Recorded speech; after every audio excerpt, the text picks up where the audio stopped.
Hello everyone, welcome to mind boosting classes. इस वीडियो में हम क्लास 7 नोट्स देखने वाले हैं और नोट्स हैं सिविक्स चैप्टर 1 ऑन इक्वलिटी के। तो इस चैप्टर की एक्सप्लेनेशन वीडियो और क्वेश्चन आंसर्स दोनों मैं चैनल पर कवर कर चुकी हूँ। लिंक आपको डिस्क्रिप्शन में दे दूंगी, आप जा करके देख सकते हो।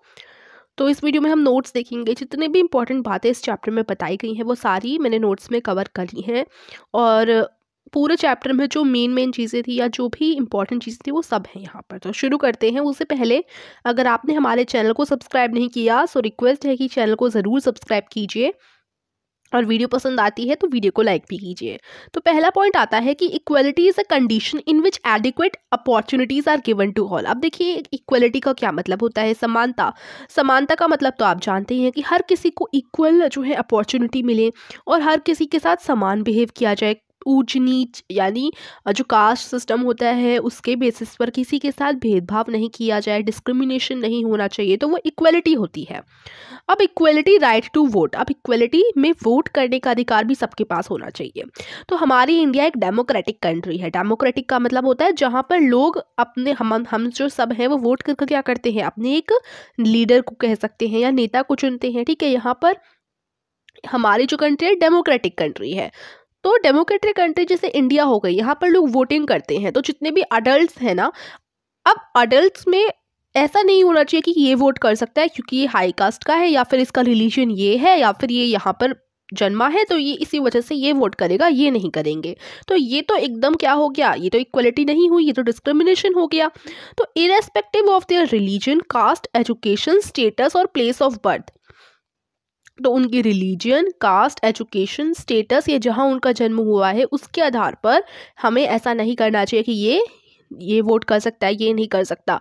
तो अब हर किसी के पास इक्वल राइट है वोट का। ठीक है, हमारी इंडिया एक डेमोक्रेटिक कंट्री है, यहाँ पर कोई भी वोट कर सकता है, चाहे उसका कोई भी कास्ट हो, कोई भी रिलीजन हो, जितना भी वो पढ़ा लिखा हो, कोई अमीर हो, गरीब हो, कोई भी उसका स्टेटस हो, कहीं पर भी वो पैदा हुआ हो, वो हमारे इंडिया में वोट कर सकता है। उसे राइट है वोट देने का अंडर यूनिवर्सल अडल्ट फ्रेंचाइजी, और ये यूनिवर्सल अडल्ट फ्रेंचाइजी के अंडर आता है।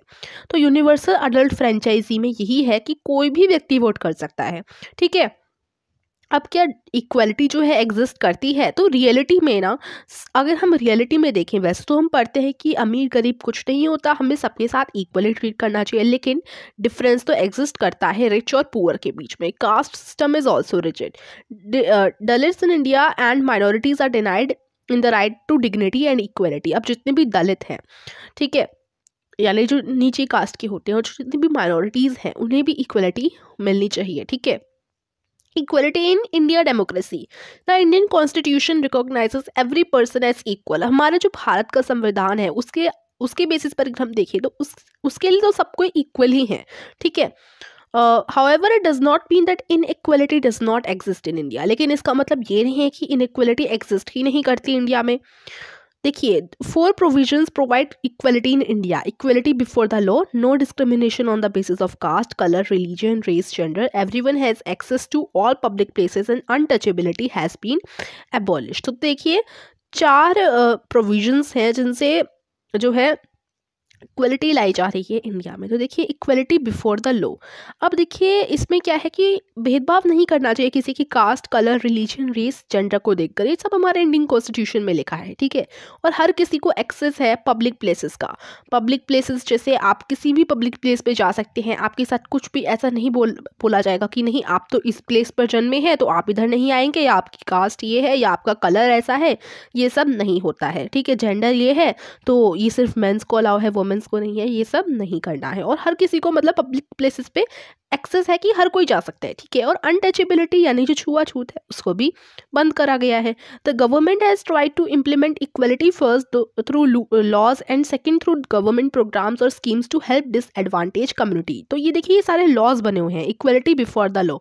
तो लॉ हमारे इंडियन कॉन्स्टिट्यूशन में सब कानून बने हुए हैं और गवर्नमेंट ने बहुत कोशिशें की हैं। सबसे पहले तो लॉज से इक्वलिटी लाने की, और दूसरा गवर्नमेंट के प्रोग्राम्स और स्कीम्स जो गवर्नमेंट चलाती है उससे जो माइनॉरिटीज़ हैं, जो डिसएडवांटेज कम्युनिटीज़ हैं जिनके साथ डिस्क्रिमिनेशन होता आ रहा है, उनको जो है इंकरेज करने के लिए या फिर उनकी मदद करने के लिए गवर्नमेंट ने बहुत सारे प्रोग्राम्स और स्कीम्स भी चलाए हैं। जैसे मिड डे मील स्कीम, ठीक है, गवर्नमेंट स्कूल्स में जो है दिन में दिया जाता है मिड डे मील, है ना। Have been launch to improve the attendance and enrolment ratio of children in school, ये भी लॉन्च किया गया था जिससे बच्चे स्कूल आए, जितने भी बच्चे हैं वो स्कूल आएँ और बच्चे को पढ़ाई में मन लगे, ठीक है, इसी वजह से। Issues of equality in other democracies, अगर हम दूसरे डेमोक्रेसीज की बात करें तो उनमें इक्वलिटी को लेके क्या क्या इश्यूज आए थे। तो यूएसए जो है, यूएसए में सिविल राइट मूवमेंट था 1916 में, restore the dignity of Afro American based on colour, तो उधर कलर के आधार पर भेदभाव होता था कि अगर कोई ब्लैक है, ब्लैक यानी काले रंग का, वाइट यानी गोरे रंग का, तो इसके लिए सिविल राइट्स मूवमेंट भी वहाँ यूएसए में शुरू हुआ था 1916 में, और इससे जो है Afro American based on colour उनकी डिग्निटी को रिस्टोर किया गया था। तो यही यहाँ पर इस चैप्टर में बातें कही गई थी और यहीं पर ये नोट्स जो है फिनिश होते हैं। और अगर आपको ये वीडियो पसंद आई हो तो वीडियो को लाइक ज़रूर कीजिएगा, अपने फ्रेंड्स के साथ भी शेयर कीजिएगा। Thank you for watching this video. Bye bye.